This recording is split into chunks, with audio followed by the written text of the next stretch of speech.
días tengan 24 horas, algunos días nos parecen eternos. Terminamos exhaustos o exhaustas.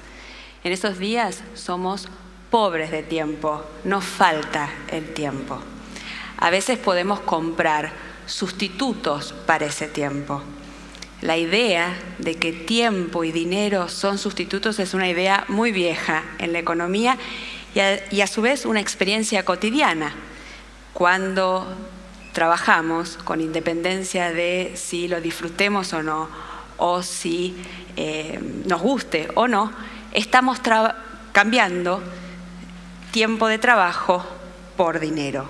Es lo que llamamos trabajo mercantil. Existen otros trabajos que son trabajos porque nos requieren tiempo y esfuerzo y tenemos un resultado de esos trabajos, un producto, pero que no son mercantiles. Y no son mercantiles porque no son remunerados.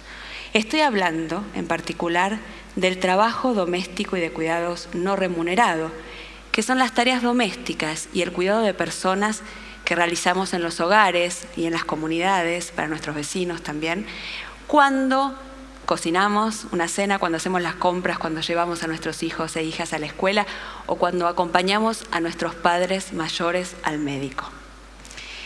El trabajo doméstico y de cuidados no remunerado tiene algunas características particulares, además de la falta de remuneración.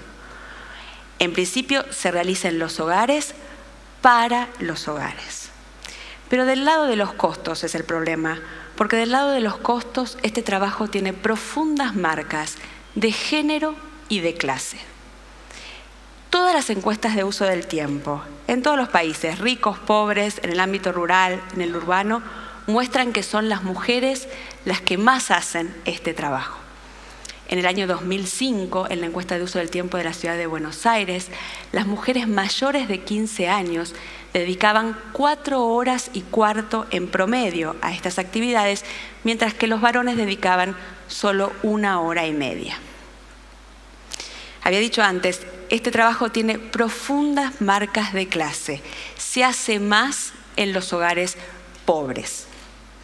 Las mujeres que vivían en hogares pobres realizaban en promedio 6 horas diarias de este trabajo. Es más que 1/3 del día dedicado a estas actividades si restamos las horas de sueño, mientras que los varones que vivían en hogares pobres dedicaban 2 horas. Esto en algún punto no debería sorprendernos. Si lo que caracteriza a los hogares pobres es la falta de dinero y tiempo de trabajo son sustitutos, entonces en estos hogares se va a realizar más del trabajo doméstico de cuidados no remunerado. Se va a tomar colectivos y no remises, se va a tardar más haciendo las compras porque hay que buscar precios y sin dudas no hay en estos hogares servicio doméstico remunerado. Este hecho de que en los hogares pobres se realice más trabajo doméstico y de cuidados no remunerado no ha permeado todavía el modo, la metodología con la que medimos la pobreza tanto en Argentina como en América Latina, pero debería hacerlo. Las mediciones tradicionales de la pobreza presuponen que los hogares pobres de ingreso no son pobres de tiempo. Y esto podría ser un supuesto válido si en cada uno de estos hogares hay una persona dedicada todo el tiempo a proveer el trabajo doméstico de cuidados no remunerado, típicamente una mujer, o si la pobreza deviene de la situación de desocupación y entonces una persona desocupada es una persona pobre en dinero y rica en tiempo. Pero si los hogares pobres de ingreso son también pobres de tiempo, entonces estamos midiendo mal la pobreza. Y cuando incorporamos la dimensión de la pobreza de tiempo, la pobreza se agrava y se profundiza. En la ciudad de Buenos Aires pasaba de representar el 6,2% de los hogares al 11%. Prácticamente se duplicaba, porque en esos hogares no estaba ni el tiempo, ni el dinero necesario para comprar los sustitutos del trabajo doméstico y de cuidados no remunerado. ¿Y por qué sucede esto? En principio, porque los días eternos caracterizan el tiempo de trabajo remunerado de las y los pobres. Porque para tratar de generar más ingresos, cuando los ingresos horarios son pequeños, entonces trabajamos más. Pero cuando visibilizamos la pobreza de tiempo, resulta que estos trabajadores y trabajadoras están cambiando pobreza de ingreso menor por pobreza de tiempo. Una segunda causa es la composición de los hogares pobres, con elevada presencia de niños, niñas, adolescentes y otros dependientes, que hacen que los requerimientos de cuidado en estos hogares sean más elevados. Y la tercera causa es la injusta distribución de las tareas domésticas y de cuidado al interior de los hogares. Estoy hablando de las mujeres malabaristas que menciona mi colega Leonor Faur, que en un platillo tienen a la escuela, en el otro a los chicos, en el otro cocinar y en el otro su propio trabajo remunerado. Situación que se agrava cuando son jefas de hogar. Esta ampliación de la caracterización de la pobreza debería llevarnos también a pensar en políticas públicas de combate a la pobreza más amplias.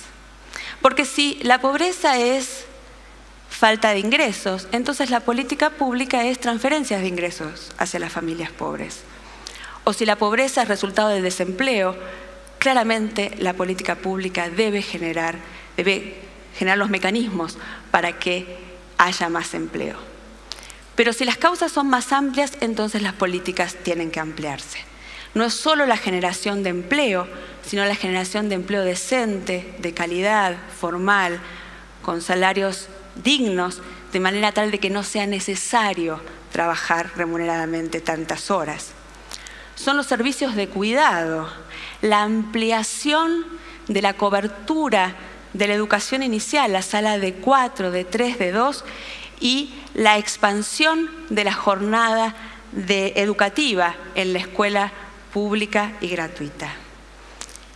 Y por último, está la pregunta de qué hacer con la distribución al interior de los hogares. Y ustedes me podrían decir que ese es un asunto privado, que finalmente ocurre en los hogares y son varones y mujeres los que toman sus decisiones libres. Eso es verdad, que son varones y mujeres los que toman sus decisiones, pero no son independientes estas decisiones de lo que ocurre en el mercado de trabajo. Porque si en el mercado de trabajo varones y mujeres ganamos distinto por la misma tarea, y es decir, las mujeres ganamos menos, o si hay ocupaciones de mujeres y ocupaciones de varones, la maestra, la enfermera, la empleada doméstica, y estas ocupaciones generan menos ingresos. O si en el mercado de trabajo formal hay licencias por maternidad mucho más amplias que las licencias para los padres, o si está permitido informalmente que una madre llegue tarde porque su hija tuvo fiebre, pero un padre no, ni se le ocurre ni le permiten. Todas esas situaciones hacen que en los hogares se refuerce la idea de que son las mujeres las que cuidan y los varones los que proveen. De manera tal que si revirtiéramos la posición de las mujeres en el mercado de trabajo y la equiparáramos a la de los varones, no solo esto sería bueno en sí mismo, sino que además mejoraría la situación de pobreza de tiempo de las mujeres. Así que, para redondear, la pobreza de tiempo es una dimensión invisible de la pobreza, pero que tiene consecuencias concretas en el bienestar al que llegan las personas y los hogares. Y la política pública puede hacer cosas, puede accionar para que esto no sea así. Es necesario sostener las políticas sociales universales, en particular la asignación universal por hijo, sostener y profundizar las mejoras que ha habido en el mercado de trabajo del 2005 a esta parte, que fue cuando se tomaron los datos de uso del tiempo y que han dado como resultado, en efecto, bajas en el desempleo, mejoras en los ingresos y caídas en la informalidad, Pero estas políticas tradicionales tienen que combinarse con las políticas educativas de inclusión hacia los segmentos, hacia el tramo de educación inicial y con la eliminación de la discriminación por género en el mercado de trabajo. Si hacemos eso, varones y mujeres no tendríamos que empobrecernos ni de tiempo ni de dinero para cuidar. Muchas gracias.